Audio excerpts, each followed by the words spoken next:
العليم من الشيطان الرجيم. بسم الله الرحمن الرحيم.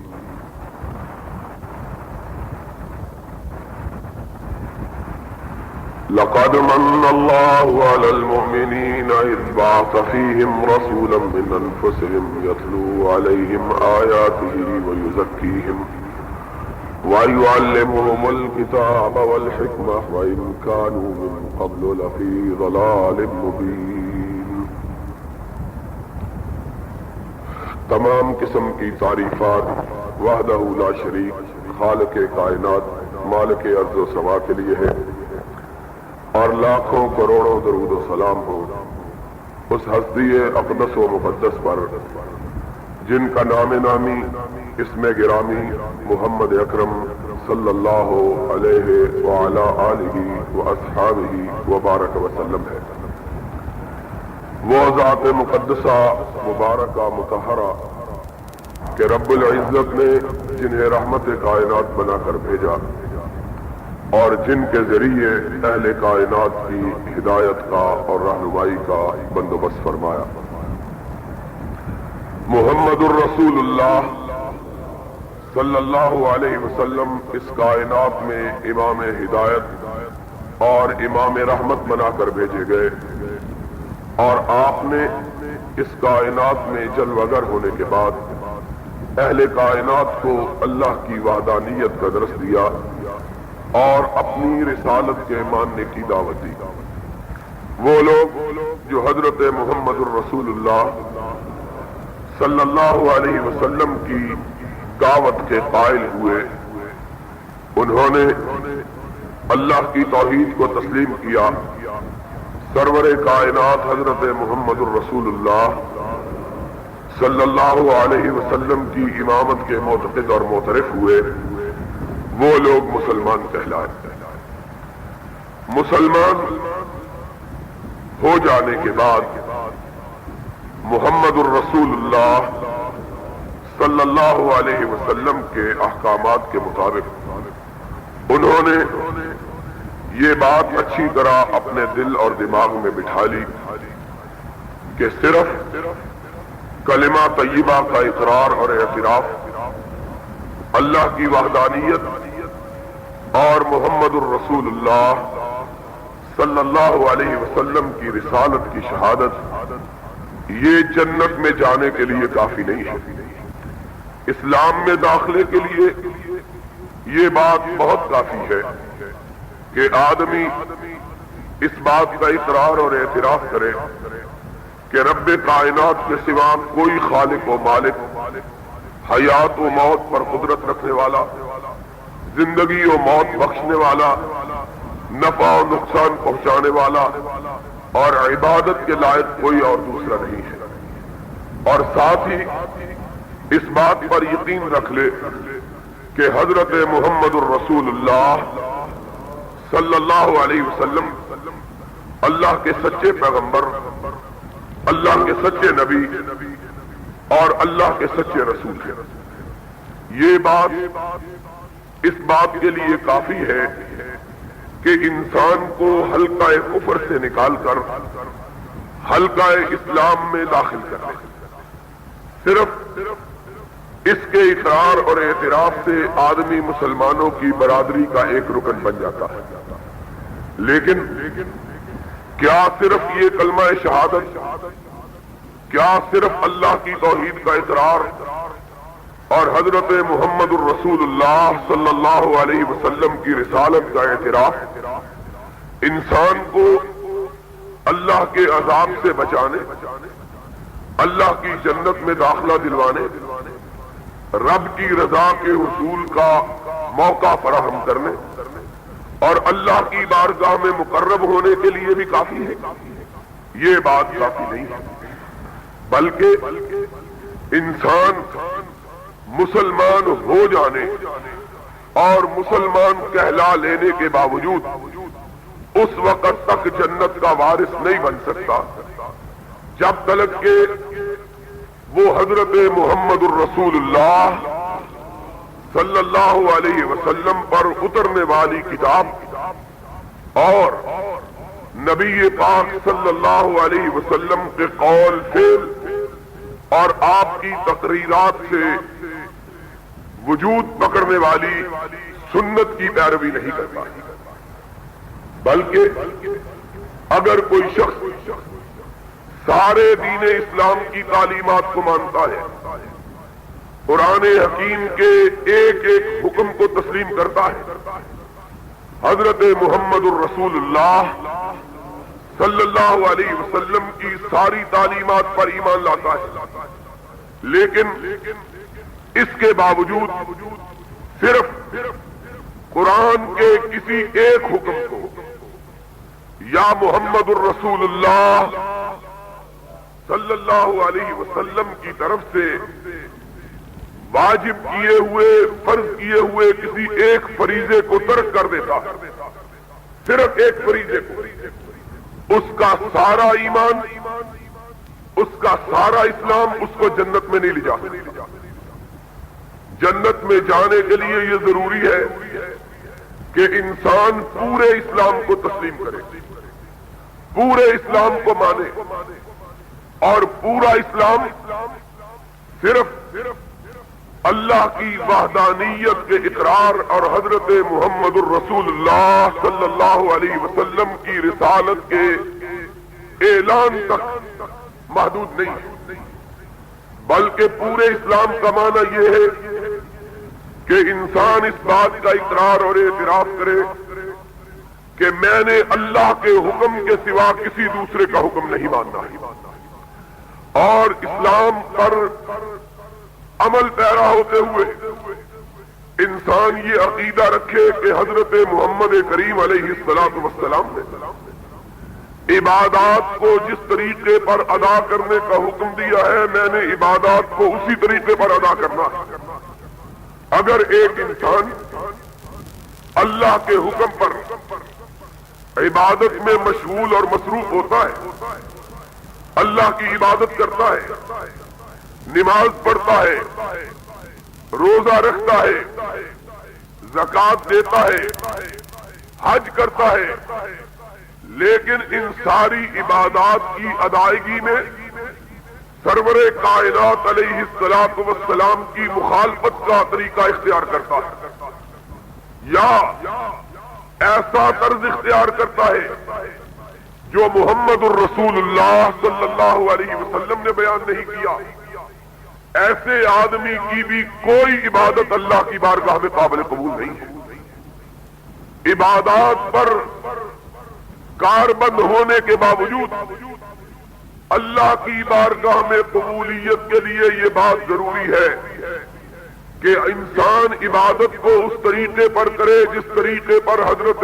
محمد الرسول اللہ صلی اللہ علیہ وسلم نے عبادت کرنے کا حکم دیا، نماز اس طریقے پر پڑھے جس طریقے پر نبی مکرم علیہ الصلوۃ والسلام نے نماز پڑھی، روزہ اس طرح رکھے جس طرح سرور گرامی علیہ الصلوۃ والسلام نے روزہ رکھا اور روزہ رکھنے کا حکم دیا ہے، حج اس طرح پر کرے جس طرح امام کائنات علیہ الصلوۃ والسلام نے حج کیا اور حج کا طریقہ سکھلایا ہے، زکوٰۃ اتنی ہی ادا کرے جتنی محمد الرسول اللہ صلی اللہ علیہ وسلم نے بتلائی ہے۔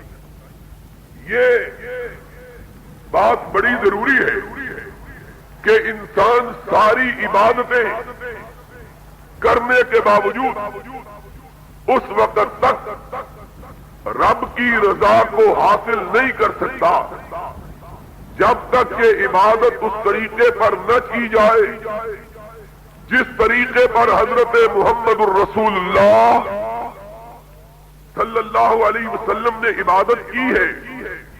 تو پھر اگر ایک شخص عبادت ہی نہیں کرتا اور وہ سمجھتا ہے کہ اس کا اسلام اسے جہنم میں جانے سے بچا لے گا اور اسے جنت میں لے جائے گا، تو اس سے بڑی غلط فہمی کا شکار کون سا؟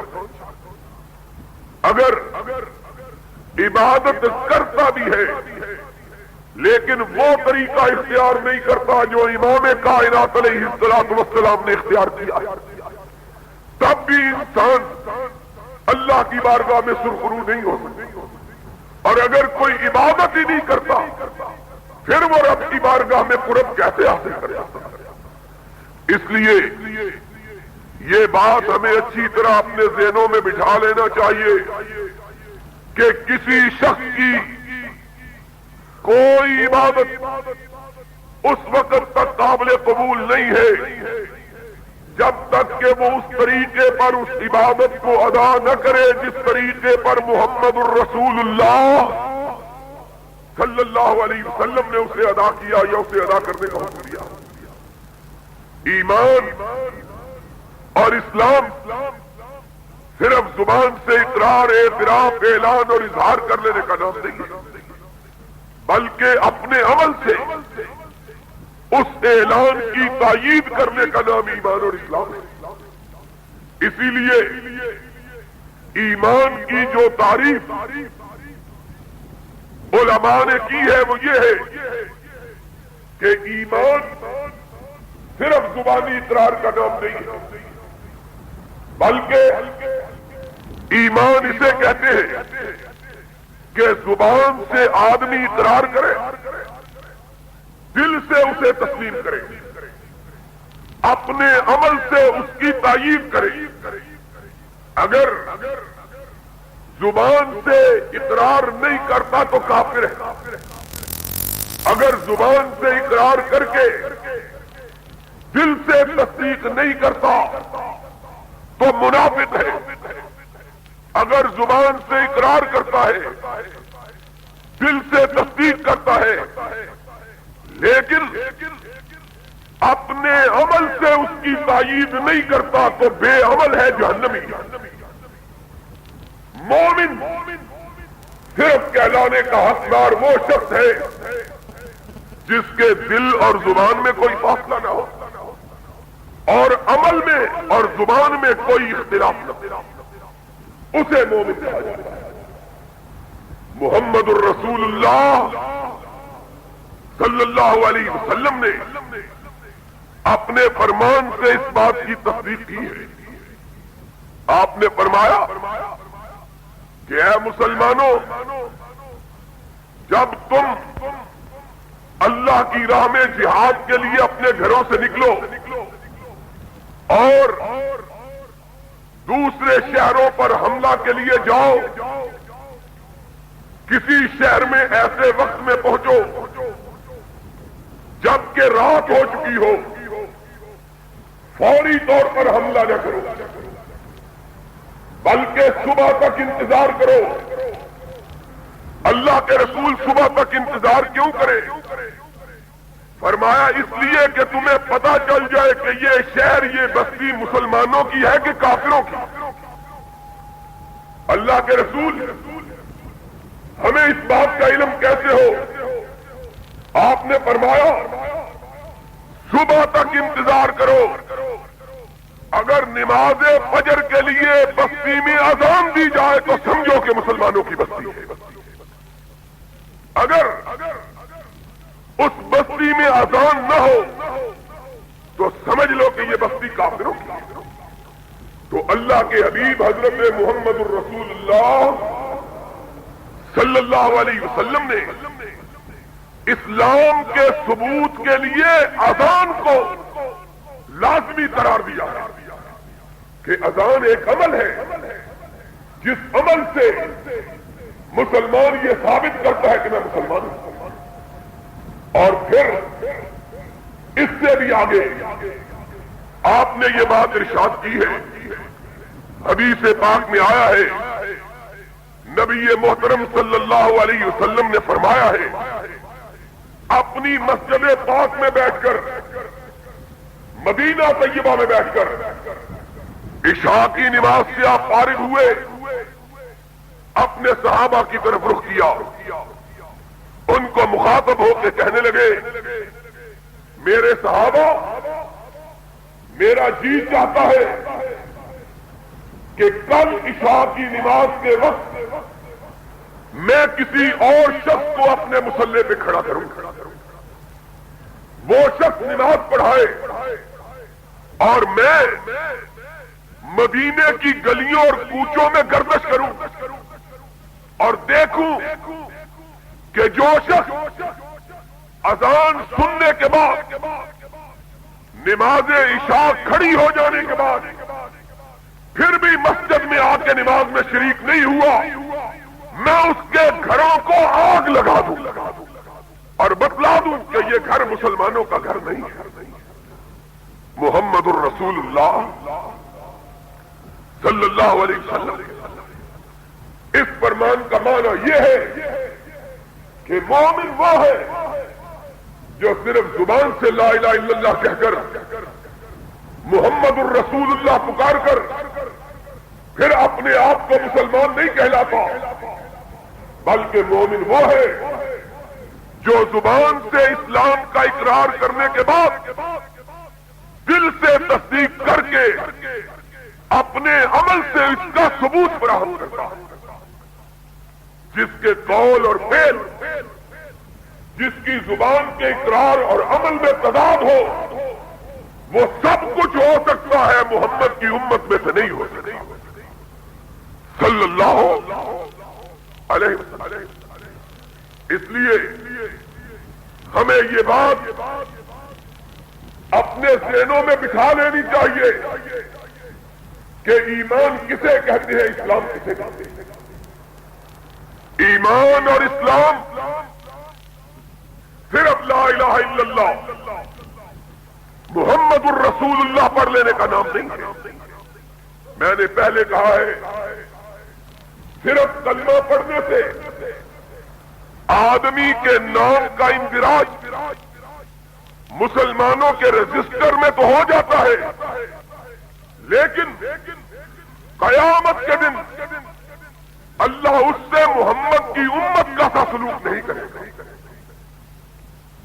سلوک اس سے کیا جائے جس شخص نے پورے اسلام کو اختیار کیا، اپنے دل میں اپنی زبان میں کوئی پرت روا نہیں رکھا اور اپنے عمل سے اپنے اسلام کا ثبوت فراہم کیا۔ ساتھ ہی ساتھ یہ بات بھی سمجھ لینے کی ہے کہ اسلام صرف عبادات کا مذہب نہیں ہے۔ بعض لوگوں نے یہ سمجھ رکھا ہے کہ 5 وقتہ نماز ادا کر دی جائے، اللہ کی توحید کا اقرار کر لیا جائے، سرور کائنات کو نبی اور رسول مان لیا جائے، پھر سال کے بعد زکات دے دی جائے، اگر توفیق ہو تو حج کر لیا جائے، سال کے بعد 1 مہینے کے روزے رکھ لیے جائیں، باقی جو جی چاہے انسان کرے اس پر کوئی روک ٹوک نہیں ہے۔ اور اسلام صرف انہی 5 چیزوں کا نام ہے۔ اسے یہ بات اچھی طرح ذہن میں بٹھا لینی چاہیے چینل یوٹیوب پہ چل جائے، اس نے 4 چیزوں کو مانا ہے، 5ویں کو نہیں مانا۔ یزدانی شہید میڈیا سروس، نماز اس نے مانی ہے، روزہ اس نے مانا ہے، حج اس نے تسلیم کیا ہے، زکات کا اس نے اقرار کیا ہے، لیکن پہلی چیز کو اس نے تسلیم نہیں کیا۔ انسان پوچھے کہ پہلی چیز کو کیسے تسلیم نہیں کیا؟ جب وہ نماز پڑھتا ہے، روزہ رکھتا ہے، حج کرتا ہے، زکات دیتا ہے، تو اس نے پہلی چیز کو قبول کر کے یہ تو سب کچھ کیا نہیں، باوجود اس بات کے کہ وہ یہ سارے کام کرتا ہے، اس نے پہلی چیز کو اس لیے تسلیم نہیں کیا کہ اگر وہ محمد الرسول اللہ صلی اللہ علیہ وسلم کی رسالت پر ایمان رکھتا تو اس کا عقیدہ یہ ہوتا کہ جو بات محمد کی زبان سے نکلی ہے اس کو زمین پہ گرایا نہیں جا سکتا، دنیا کے ہر شخص کے بات کے مقابلے میں سرور کائنات حضرت محمد الرسول اللہ صلی اللہ علیہ وسلم کی بات کو تسلیم کیا جائے۔ اس نے اپنے عمل سے اس بات کی نفی کی ہے. زبان سے کہتا ہے محمد میرا اللہ کا رسول ہے, میرا نبی ہے, میرا پیغمبر ہے. زبان سے کہتا ہے اللہ میرا رب ہے, لیکن اپنے عمل سے نہیں مانتا. اگر مانتا ہوتا تو پھر کھانے پینے میں بھی محمد کو اپنا رہنما مانتا, پھر تجارت میں بھی محمد کو اپنا رہنما مانتا, پھر عدل و انصاف میں بھی محمد کو اپنا قائد تسلیم کرتا, پھر سیاست میں بھی نبی پاک صلی اللہ علیہ وسلم کو اپنا راہبر سمجھتا, پھر معاش میں بھی نبی کائنات علیہ الصلوۃ والسلام سے رہنمائی لیتا. اگر عبادات میں نبی کریم کی پیروی کے بغیر انسان اللہ کی بارگاہ میں سرخرو نہیں ہو سکتا, تو زندگی کے باقی معاملات میں بھی محمد کائنات کی امامت کو مانے بغیر انسان سرخرو نہیں ہو سکتا صلی اللہ علیہ وسلم. آدمی نماز پڑھے, روزہ رکھے, حج کرے, زکات دے, حرام کھانے سے اجتناب نہ کرے,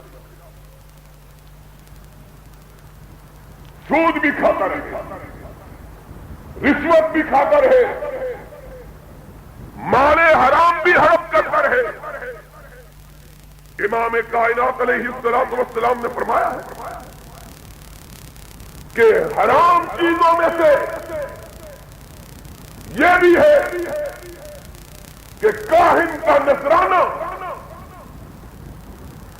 پیر کا نذرانہ اور ناموس کے فروخت کرنے سے حاصل ہونے والی کمائی, یہ سب کچھ کرتا ہے اور کہتا ہے میں مسلمان ہوں کیونکہ میں نے 5 فرائض کو تسلیم کیا ہوا, توحید کو بھی مانا, رسالت کو بھی مانا, نماز بھی پڑھی, زکات بھی دی, حج بھی کیا, روزے بھی رکھے, اس لیے اب مجھ پر کھلی چھٹی ہے. میں چاہوں تو حلال کھاؤں, چاہوں تو حرام کھاؤں, کوئی تمیز نہیں. ایسا شخص مسلمان نہیں, بلکہ یہ بات کہنی چاہیے کہ ایسے شخص کی عبادت بھی قبول نہیں. کیوں قبول نہیں؟ تھوڑی سی توجہ اگر دو گے تو مسئلہ سمجھ آ جائے. موٹا مسئلہ ہے. کہا جاتا ہے نماز کی ادائیگی کے لیے کپڑوں کا پاک ہونا ضروری ہے. یہ جو سو رہے ہیں نا گرمی میں, ان کو ذرا جگا دو, ہلا دو, ایک دوسرے کی طرف دیکھو سارے. یہ مشہور مسئلہ ہے کہ نماز اس وقت قبول ہوتی ہے جب آدمی کے کپڑے پاک ہوں. پلید کپڑوں میں نماز ادا, یہ ایسا مسئلہ جس کو بچہ بھی جانتا ہے. اسی طرح حج کے لیے ضروری ہے کہ آدمی پاک صاف چادریں پہنے ہوئے. اگر پلیت چادروں کا احرام باندھے ہوئے تو حج ادا, اگر پیشاب میں بھیگے ہوئے کپڑے پہن کے آ جائے تو نماز ادا. پلیت کپڑا پہن کر اگر نماز ادا نہیں ہوتی, پلید کپڑوں میں نماز ادا نہیں ہوتی, تو یہ بتلاؤ کہ یہ کپڑے کس چیز پر پہنے جاتے ہیں؟ جسم پر. کس چیز پر پہنے جاتے ہیں؟ اگر کپڑے پلید ہوں اس جسم پر, کپڑے کو نماز نہیں پڑھتے. نماز کون پڑھتا ہے؟ انسان کا جسم, انسان کی روح, وہ نماز پڑھتی ہے. اگر جسم کو لگڑے والے کپڑے پلید ہیں تو نماز ادا نہیں ہوتی. اگر جسم پلید ہے تو نماز کیسے ادا ہو جائے گا؟ کبھی ہم نے سوچا.